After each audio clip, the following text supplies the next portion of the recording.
Last night when I was reading this gospel, I'll be honest, I don't know if you guys know him, but the first thing that popped in my head was a conversation I had with a priest named Father Goroff Schroff, who one day at my office at St. Catherine's said to me, "You know, Deacon, the problem is a lot of Catholics think Jesus is this big teddy bear in the sky that answers all of our wishes."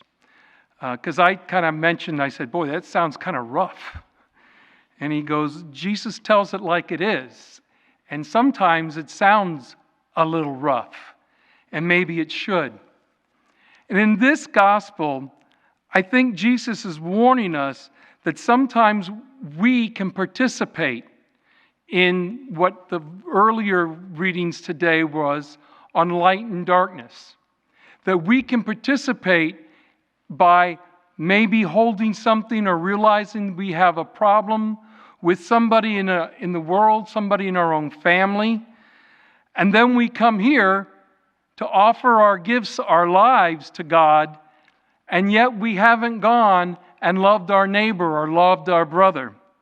So Jesus is warning us that we have heard you shall not kill, but he says whoever's angry with his brother. Well, if that's true, then I'm in a lot of trouble. But I think the difference is what we do with that anger. I mean, many of us have been hurt in our lives. And maybe we have righteously been injured. The thing that Jesus is asking us to do is to go and be reconciled. Now, I personally have a situation where someone feels that I wronged them. I don't believe that's true, and I have tried to make amends or reconciliation with that person. They're not interested. And that may happen at times in our life.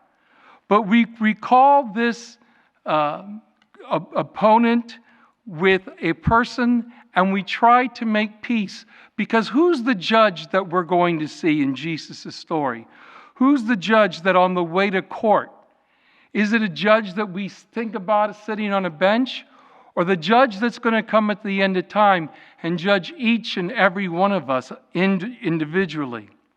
So Jesus here is warning us in our lives, before or while we think we're coming to the Lord and offering our lives as a gift, because that's the greatest gift we can give God, is ourselves back to Him. Before we do that, remember that our anger, our mistrust, our ways of dealing with one another in a non-productive way, we must go on beyond that. That's why he said at the beginning that unless your righteousness surpasses that of the scribes and the Pharisees, we are called to go one step further.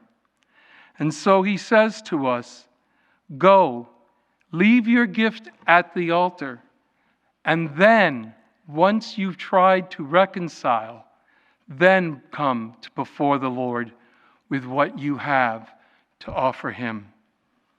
Amen.